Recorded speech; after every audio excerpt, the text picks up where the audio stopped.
Okay students, today we are going to continue the genetics chapter of ICSE class 10 biology. This is the part 3 of this chapter.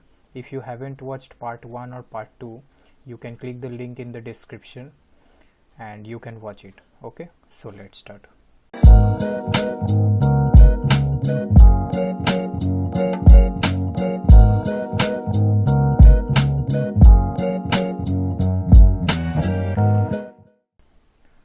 So in this part we will study about the Punnett square.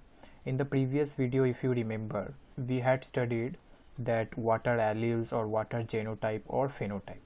So if you want to know what would be the genotype or a phenotype of the offsprings if we will cross a two parent with a specific character, then we can find it by using a diagram which is called a Punnett square. Okay, so what is a Punnett square? It is a diagram which is used to predict the genotype or phenotype of a cross.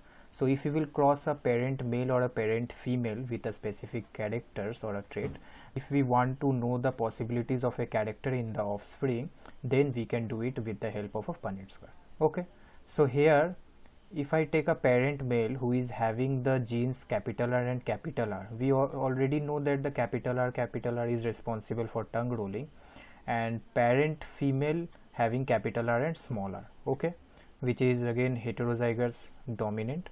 Now in the above we will write the gametes of parent male which will be capital R and capital R. Okay, now we know that the gametes contain only half number of chromosomes, so only one gene will be present in the chromosomes, okay, which is present in the gamete. So the gamete will contain capital R, one gamete will contain capital R and the other will contain capital R.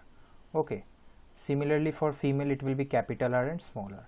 Now if the gamete containing capital R fuses with the capital R of female, then what will happen? The resultant will be capital R and capital R, okay, which is homozygous dominant.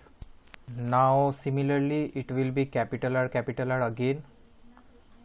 Here it will be capital R small r, which is heterozygous dominant, and here it will be capital R and small r. Okay, so in this way we do the Punnett square.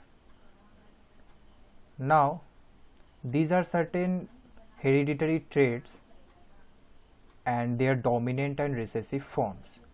Like for eye color, the dominant is brown.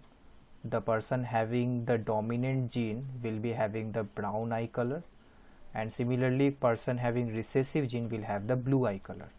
Okay, so these are certain traits. You can pause the video and you can watch it.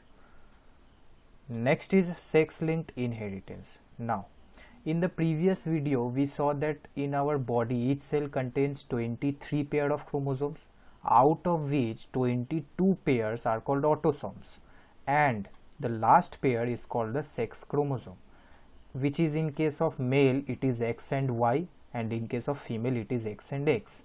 And we also saw that the chromosome contains several genes which are responsible for different characters or traits.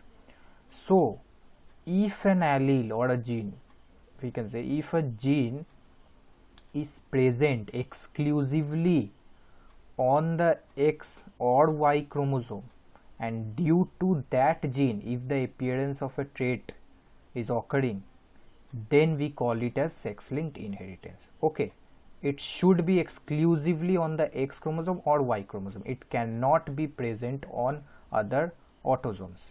Okay, means on the autosomes.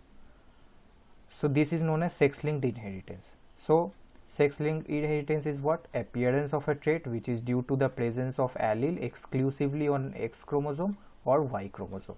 So the example of X-linked inheritance is color blindness, which we will see in this video. Okay, similarly for Y chromosome, Y-linked inheritance, there are several other cases. So the disorders include hemophilia and color blindness. So for color blindness, the allele is present in the X chromosome.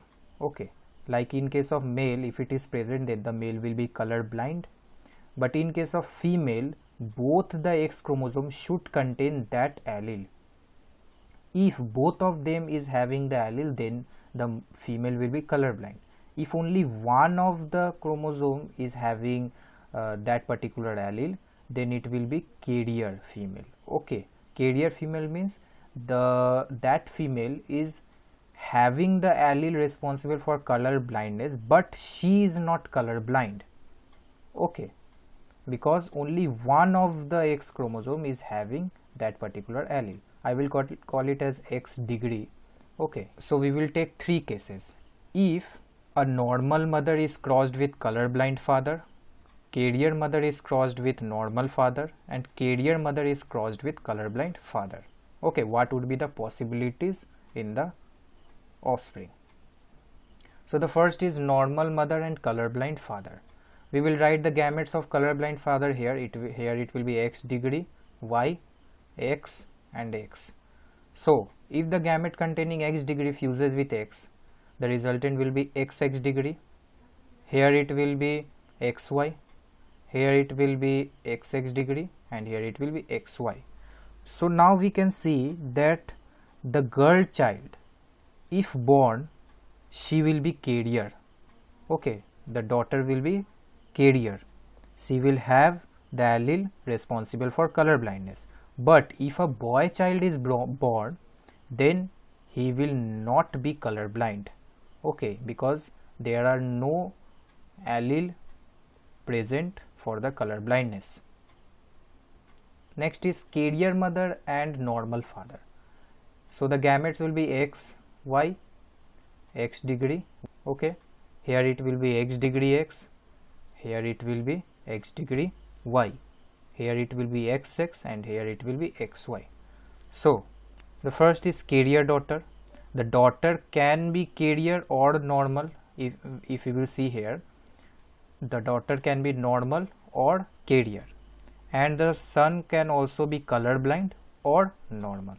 Okay, so these are the possibilities. Next is case 3, which is carrier mother and colorblind man.